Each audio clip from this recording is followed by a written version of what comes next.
তিলোত্তমা থেকে তামান্না, 100 মেয়ের কান্না। যে কাপড় আর প্লাস্টিকে মোড়া একটা পুটুলির মধ্যে একটা 9-10 বছরের মেয়ে, তাকে মুড়ে সেটা নিয়ে যাওয়া হচ্ছে। তখন মনে হচ্ছিল তৃণমূল অন্তত এই সভ্য সমাজে আর থাকতে পারে না। নমস্কার, চলছে চলবে রণজিৎ, আপনাদের সবাইকে স্বাগত। আশা করি সবাই ভালো আছেন। যে ট্রেলারটা দেখলেন, এরকম পরতে দেখবেন। সায়নদীপের বক্তব্য এর আগেও শুনেছেন, আমি এর আগেও বিভিন্ন প্রতিবেদনে শুনিয়েছি। দেখুন, সায়নদীপ বলুন, দীপশিতা বলুন, মীনাক্ষী বলুন, প্রতিকূর, সৃজন, এরা যে বক্তব্যটা রাখে তার মধ্যে শিক্ষার ছাপ থাকে।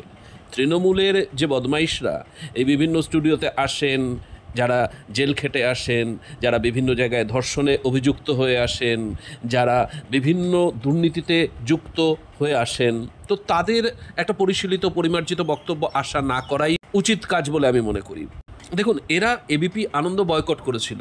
এখন যেহেতু নির্বাচন সামনে, এত দুর্নীতি, এত চারিদিকে ইস্যু এই সরকারের বিরুদ্ধে, তাই সেগুলোকে কমব্যাট করার জন্য তাদের দলগতভাবে সিদ্ধান্ত যে প্রতিনিধিরা, মুখপাত্ররা স্টুডিওতে আসবেন, এসে প্রতিদিন নাকানি চোবানি খাচ্ছেন। এবং আজকে সায়নদীপ যে ভাষায়, চাচা ছোলা ভাষায় একেবারে ছাল ছাড়িয়ে নুন মাখিয়ে দিল, এটা আপনারা উপভোগ করবেন আশা করি। পুরো এই ভিডিওটা দেখবেন এবং দেখে যদি ভালো লাগে লাইক শেয়ার করে অনেক মানুষের মধ্যে পৌঁছে দিন। কারণ 2026-এর আগে এই রকম প্রতিবেদন বারে বারে আপনাদের সামনে উপস্থাপন করবার চেষ্টা করব। এবং আপনারা আপনাদের দায়িত্বে, যদি বামপন্থাকে ভালোবাসেন, আগামী দিনে আবার একটা সুস্থ সমাজ দেখতে চান যেখানে মেধার উৎকর্ষতা প্রতিদিন দাম পাবে এবং নিয়মিত প্রতিদিন প্রান্তিক শ্রেণীর মানুষ তার শ্রমের মর্যাদা পাবে, তার বেঁচে থাকার রসদ খুঁজে পাবে, সেই রকম একটা পরিবেশ তৈরির জন্য এই সমস্ত প্রতিবেদনগুলোকে আরও ছড়িয়ে দিন। আগে সম্পূর্ণ বক্তব্যটা শুনুন। ছাওয়া বোম মেরে ছাওয়া ভোট, পুলিশ প্রশাসন ওই যে দেবো হতো, এই কদিন আগে বাজারে বললো ভোট না দিয়ে সমান করে দেবো। আগের বক্তা বললেন বিজন সেতু, রশিদ খান, বৈশ্যাদা বললেন বক্তার মণ্ডল, গঙ্গাধর ভট্টাচার্য, দীর্ঘ তালিকা। সত্যিই তো বাম আমলে 34 বছর বাম আমলে ঘটনার কোনো কমতি ছিল না। কিন্তু আগের প্রতিবেদনটা লক্ষ্য করুন, তারা প্রত্যেকে বলছেন, এই সাধারণ মানুষ যারা কেউ বড় নেতা নন, তারা বলছেন 3টে শব্দ, ঘুরে ফিরে আসছে 3টে শব্দ, পুলিশ তো তাদের।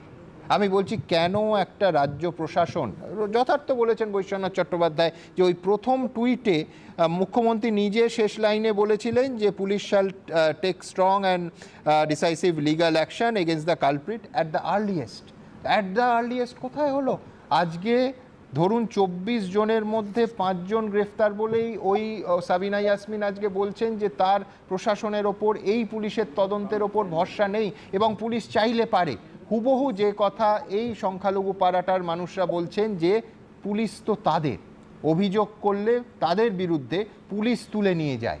আমি বলছি, সায়নদীপের কাছে নিঃসন্দেহে ওর পুরনো বামফ্রন্টের কীর্তির হিসেব চাওয়া যাবে, কিন্তু আজকে এই রাজ্য কোথায় দাঁড়িয়ে আছে, কতটা ওই 34 বছরের অবসানের পর এগোতে পেরেছি আমরা, পেরেছি? তিলোত্তমা থেকে তামান্না, 100 মেয়ের কান্না। পশ্চিমবাংলা আজকে মহিলাদের কাছে একটা বিভৎস বিভীষিকাময় রাজ্য। আমি বলতে পারবো কিনা জানি, বুঝতে পারছিলাম না। সুমনদা যখন ওর মায়ের ইন্টারভিউটা দেখছিলাম, আমার কার্যত গলা বন্ধ হয়ে যাচ্ছিল। না, আমি তো মনে করছিলাম অনুষ্ঠান শেষ করে দেব। আমারও তাই মনে হচ্ছিল যে আপনাদের এখানে সব কিছু বলতে পারবো না, আমার শরীরে একটা অস্বস্তি হচ্ছিল। আসলে আপনাদের এই মায়ের ইন্টারভিউ আর সারাদিন ধরে ওই আপনাদের ক্যামেরায় দেখছিলাম যে কাপড় আর প্লাস্টিকে মোড়া একটা পুটুলির মধ্যে একটা 9-10 বছরের মেয়ে, তাকে মুড়ে সেটা নিয়ে যাওয়া হচ্ছে। তখন মনে হচ্ছিল তৃণমূল অন্তত এই সভ্য সমাজে আর থাকতে পারে না। 10 বছরের একটা মেয়ে, পরিবার, বাবা সিপিএমের সমর্থক, তার জন্য বলছে যে সাবিনা হোসেনের মেয়েকে ঝেড়ে দে। পশুর থেকেও অধম, আমার বলতে বাধ্য হচ্ছি।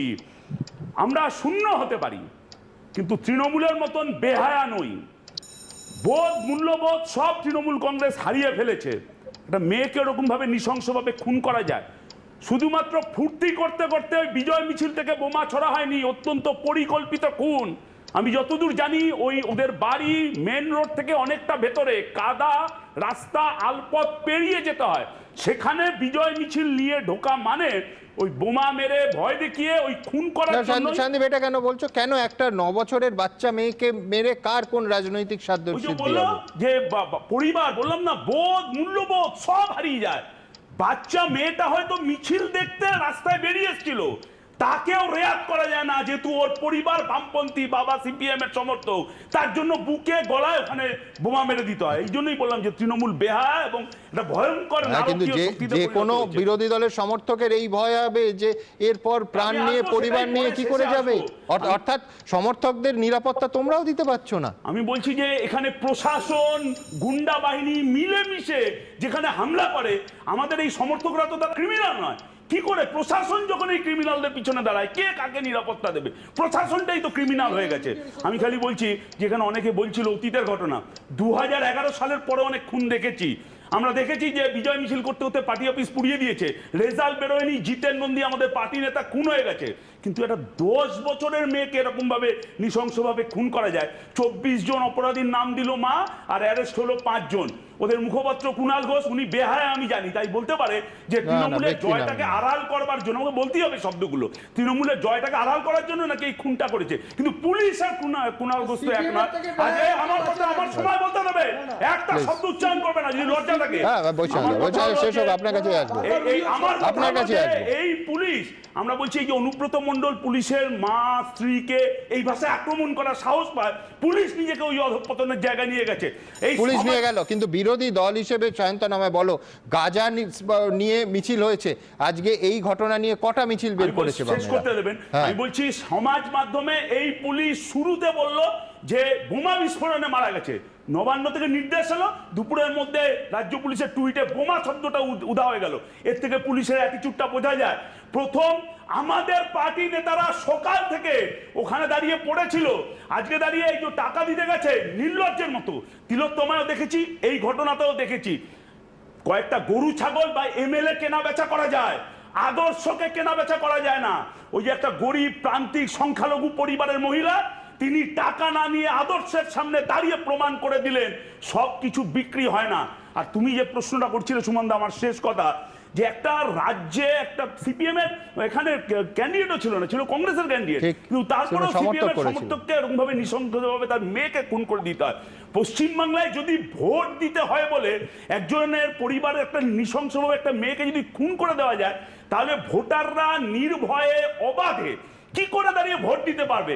আমার কথা শেষ করব যে এই কারণে আমরা বলি যে তৃণমূল যা ভোট যেতে 56 ভোটে যেতে, তাই তৃণমূল জিতলে 7 খুন মাফ হয় না, বেকালে সোজা হয় না, ধোয়া তুলসী পাতা হয় না। এর মানে মন্থরার মুখে সব কথা শুনলে খুবই লাগে। আমরা যেখানে বলছি যে আমাদের সরকার এখানে ব্যবস্থা নেবে, তাদেরকে অ্যারেস্ট করেছে, তাদের কাস্টাডি রয়েছে, সেই জায়গায় দাঁড়িয়ে ওদের বেলায় তো কেউ শাস্তি পায়নি। বিধানসভায় কেন চিৎকার করতে সেকেন্ডের জন্য চিৎকার করছিল? আরে যারা বিধানসভায় এসব কথা বলছে, এটা মাছের বাজার করতে দেবো না, এই ঘটনার পর এই মাছের বাজার করতে দেবো না। আমি দেখুন, যে বক্তব্য শুনেছেন, শুরুতেই যেটা শুনলেন, কালীগঞ্জ উপনির্বাচনে হৈ হৈ করে তৃণমূল জিতেছে, গতবারের থেকে আরও বেশি ব্যবধানে জিতেছে, কিন্তু জেতার নেপথ্যে কি কাজ করেছে সেটা সেখানকার বাসিন্দাদের কাছ থেকে আরও আমি অনেক শোনাতে পারি, শোনালাম না সময়ের অভাবে। কিন্তু এটুকু জেনে রাখুন, যদি স্বচ্ছভাবে এবং বুকের পাটা নিয়ে সিপিআইএম বা বিরোধীরা দাঁড়িয়ে যায় তৃণমূলের বিরুদ্ধে, তাহলে কিন্তু তাদের জেতা তো দূরস্থ, খুঁজে পাওয়া যাবে না, এটুকু বলতে পারি। যাই হোক, হয়তো আপনাদের সবাইকে এই প্রতিবেদনটি বা এই বক্তব্য মুগ্ধ করেছে। যেরকম আগে বলেছিলাম, সবাইয়ের মধ্যে শেয়ার করুন এবং লাইক করুন। ধন্যবাদ, ভালো থাকবেন। পরবর্তী প্রতিবেদনের জন্য অপেক্ষা করবেন।